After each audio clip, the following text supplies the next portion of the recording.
जय श्री कृष्ण। तो आज हम जानेंगे कि कर्म क्या है। आपके भी मन में बहुत सारे सवाल आते हैं कि कर्म होता क्या है। तो ये जानने के लिए सबसे पहले वीडियो को अंत तक जरूर देखिएगा और मेरे चैनल को सब्सक्राइब कीजिएगा ताकि आप भी अपने जीवन में आने वाली समस्याओं के समाधान तक पहुंच पाएं। और तो सुनते हैं गीता के ये श्लोक।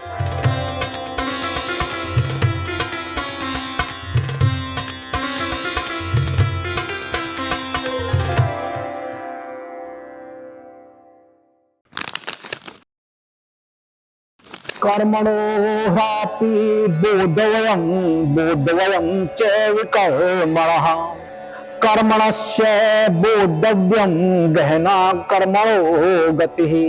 अब श्री कृष्ण कहते हैं कि कर्म को भी समझना चाहिए और अकर्म को भी समझना चाहिए और विकर्म को भी समझना चाहिए, क्योंकि कर्म की सूक्ष्मता को समझना बहुत कठिन है। अब है क्या, एक कर्म है, एक अकर्म है और एक विकर्म है। कर्म हम कोई ना कोई कार्य अवश्य करते हैं। हमारे द्वारा की गई क्रिया, हमारे द्वारा किया गया काम ही हमारा कर्म है। हम किसी ना किसी इंद्रियों के वशीभूत होकर ही कर्म करते हैं। अब अकर्म क्या होता है? जब हमारे द्वारा किया गया कर्म निष्काम होता है, निस्वार्थ होता है, तो वो अकर्म बन जाता है। और वही काम जब हम किसी को सताने के लिए करते हैं, किसी को हानि पहुंचाने के लिए करते हैं, तो वो विकर्म बन जाता है। कर्मण्य कर्मयः पश्येद् कर्मणि च कर्मयः स बुद्धिमानस्य मनुष्येषु स युक्त कृतसु कर्म कृत।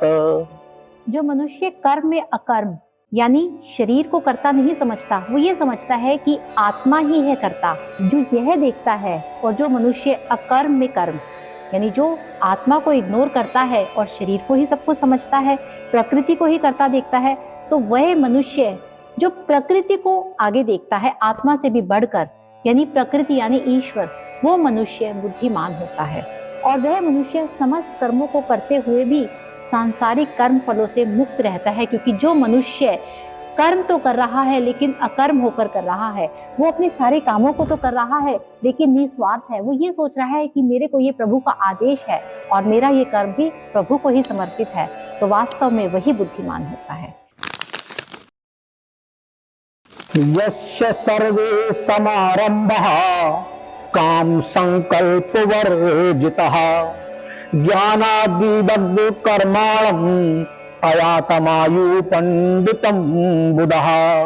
जिस मनुष्य के निश्चय किए हुए सभी कार्य बिना फल की इच्छा से पूरी लगन से किए जाते हैं तथा जिसके सभी कर्म ज्ञान रूपी अग्नि में भस्म हो गए हैं, बुद्धिमान लोग उस महापुरुष को पूर्ण ज्ञानी कहते हैं।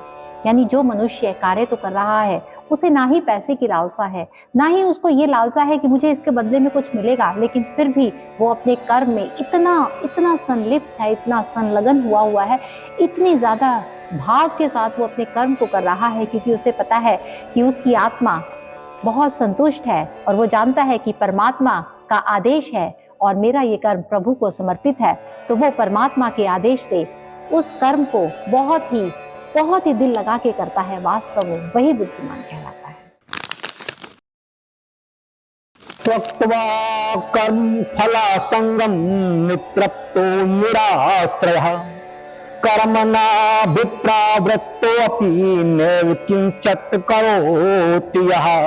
जो मनुष्य अपने सभी कर्म फलों की आसक्ति को त्याग देता है, जो सदैव संतुष्ट रहता है, जो अपने में ही रमता रहता है, अपनी आत्मा में संलिप्त रहता है, डूबा हुआ रहता है, ईश्वर के करीब रहता है, ईश्वर को समर्पित रहता है, ईश्वर के लिए जीता है, ईश्वर के लिए सोता है, ईश्वर के लिए जगता है, ईश्वर के लिए कर्म करता है, वास्तव में तो वही बुद्धिमान होता है। वह मनुष्य निश्चित रूप से कुछ भी नहीं करता, क्योंकि उसे पता है कि उसकी डोर ईश्वर के हाथों में है और उसको चलाने वाले ईश्वर है। वो तो कठपुतली के मात्र केवल जैसा प्रभु करवा रहे हैं वो वैसा करता चला जाता है। निराशीर्यात् चितात्मा त्यक्त सर्वोपरिग्रह शारीरं केवलं कर्म कुर्वन्नाप्नोति किल्बिषम्। जिस मनुष्य ने सभी प्रकार के कर्म फलों की आसक्ति और सभी प्रकार की संपत्ति के स्वामित्व का त्याग कर दिया है। हम किसे कहते हैं कि ये मेरी संपत्ति है, मेरा तो ये शरीर भी नहीं है, श्वास है तो शरीर है, श्वास नहीं तो शरीर भी नहीं। फिर हम कहते हैं कि मैंने 10 कमरों का घर बनाया। और जो मनुष्य त्याग देता है कि मेरा कुछ भी नहीं, जो मान लेता है कि मैं तो इस शरीर का भी किराएदार हूँ, उसका मन बहुत शुद्ध होता है, वह स्थिर बुद्धि वाला होता है। वो तो केवल शरीर को निर्वाह करने के लिए कर्म करता है और कभी भी पाप रूपी फलों को प्राप्त नहीं करता, क्योंकि वो अपने शरीर के निर्वाह के लिए कर्म करता है। हमें इतना तो चाहिए कि जिससे हमारा निर्वाह, हमारी गुजर बसर हो सके, और प्रभु ने इतना सबको दिया है। बस हमारे समर्पण में ही कहीं ना कहीं कोई कमी रहती है। जब हम पूरी तरह से ईश्वर को समर्पित हो जाते हैं तो हम भी आसक्ति को त्याग देते हैं और निस्वार्थ कर्म करने लगते हैं। यद्रक्षालाभ संतुष्टो द्वंद्वातीतो विमत्सरः समः सिद्धावसिद्धौ च कृत्वा न निबध्यते।